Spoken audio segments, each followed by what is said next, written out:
What is going on, guys? Chris with Journos, Comics, and Pop Culture.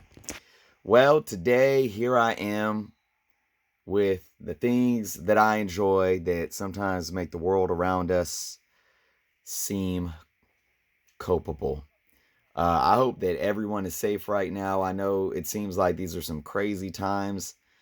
I was just sent home from my job. I am jobless for a month because the schools closed down. My kids' schools closed down. So I hope everyone is able to keep a positive state of mind and stay safe and amidst all this craziness. So, but with that being said, comic books. Let us appreciate the things that we have that we can enjoy that can let us escape, right? So I wanted to come out here and show off a haul.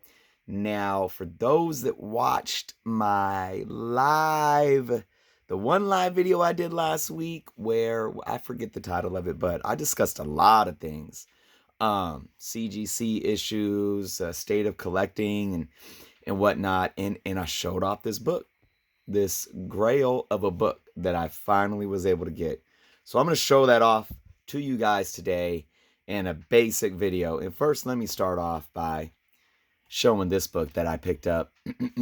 Supervillain Classics, #1, Galactus, The Origin. Now, this has been a dollar bin book, and I picked it up for like $4.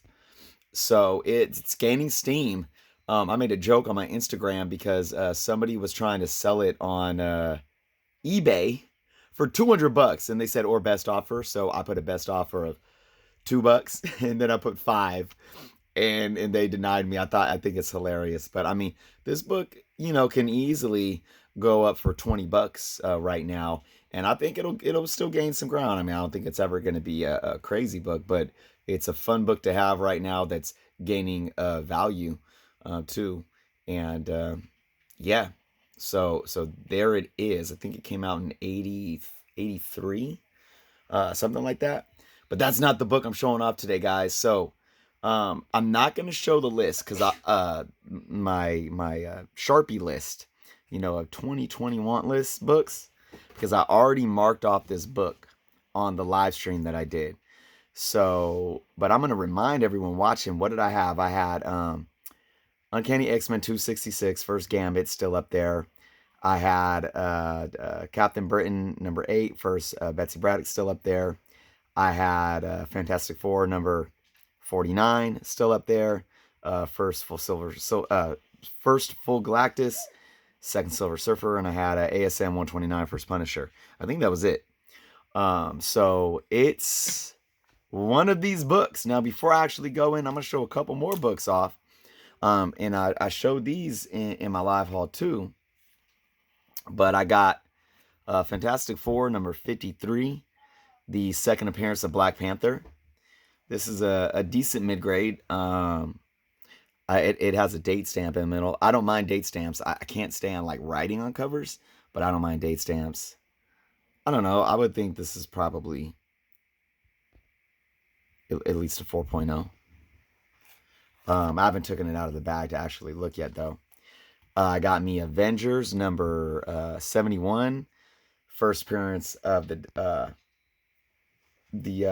geez, guys, oh my gosh, I am Invaders. Ugh. This one's really kind of messed up. It's got, I don't know if you guys can see that. It's got some scrapes in the cover, but it was super cheap for the condition. I was able to get Amazing Spider-Man 62, Medusa appearance in the Amazing Spider-Man run, iconic cover. And you guys that know me know that my Amazing Spider-Man run is my Grail run. I got a couple more here. I got this. I love this cover, Avengers 49. One thing, it has Rusty Staples, and that sucks. It was like dirt cheap, but I try to stay away from Rusty Staples. I made a video on that maybe like a year and a half ago now, about why we should all stay away from Rusty Staples. But all right, now I also got Amazing Spider-Man #60, early Kingpin. This is maybe like what his maybe fourth appearance. It's really nice, decent condition, but it does have the subscription crease. All right, guys. So that's that. Now, are you ready for it? Which book off the 2021 list can it be? Here it is. The moment of truth. Boom. Fantastic Four 49. Well, I can't believe that I have this in my collection. This is a book that I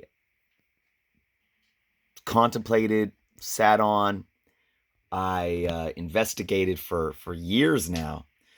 And the saying goes, hindsight is 2020 and everything. And you think about, as a collector, you think about how you budget your funds.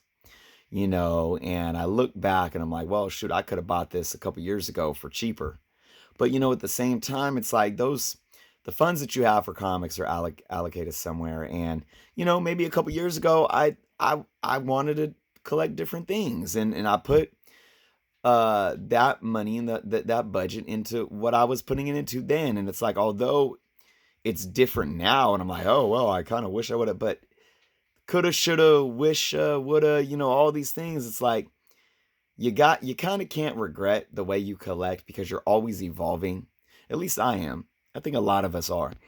And it's like, it is what it is, because I'm glad that I got what I got back then, and I got this now, and I'm happy. So this was a situation though where I was sitting for months thinking, do I get a raw book or do I get a graded book? And if so, if you're looking at the budget that I had, do I get a raw book that's obviously a lower grade, or do I get a even lower grade blue label CGC or graded book?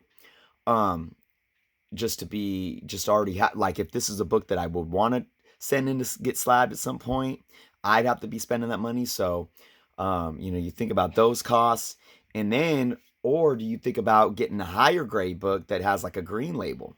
I was sitting on it was a 5.0. No, it was a 4.0 green label CGC with a cutout that did not affect the story. It was slightly cheaper than this, not much. Then I saw a 5.0 PGX. I believe it was a purple label. Because it was married, and it had touch-ups, and that was a little cheaper than even the 4.0 green label CGC book. And then I was sitting up, like, this was stated by the seller to be a 4.0, and I can see that. I can definitely see that. But my issues with CGC and the inconsistencies is a whole other story, as many of you know. But so I probably was looking at like a 2.5 graded copy. Maybe if you get into a bid somewhere, 3.0 blue label CGC for around the same price. Maybe. I doubt it though, because I was even watching blue label CGCs that went up higher than what I got this for at 2.5 or 3.0. So, at the end of the day, especially with my issues with CGC right now, and with what's going on in the grading community, I'm glad I got this raw book, because we like to think that the slab book gives us that solid grade. At least the grade is solidified. Well, I don't trust the grade anymore. I don't trust that grade. That grade is not certified to me, because they're so inconsistent. So that can ultimately maybe drive the value of this book up. If I highball, and not to say that I'm lying, but if I think this book sits anywhere between a 4.0 and a 5.0, I can highball and say, hey, I'm not a professional grader. I really think it's a 5.0. I think it could get a 5.0. That may be better to me in the long term, or if I send this in and my 4.0 to 5.0 ends up coming back a 3.0 from CGC. So, but of course, I didn't buy this to flip. It's part of my collection. It's going in my key my key box, and I'm so happy to have this book. So there it is, guys. That is my haul for today. I'm going to take this opportunity of, the making the best of bad situations. Obviously, I want everyone out there to be safe. Just don't panic with everything going on in the world, but be safe. Wash your hands, protect your kids and the elderly, and let's just keep enjoying the things that we love. And I'm going to take this time off to hopefully watch more videos that some of you guys are making, and to make some more videos for you guys that are watching, and everything in between. So with that being said, thank you guys for watching. Please subscribe if you have not done so yet. And until next time.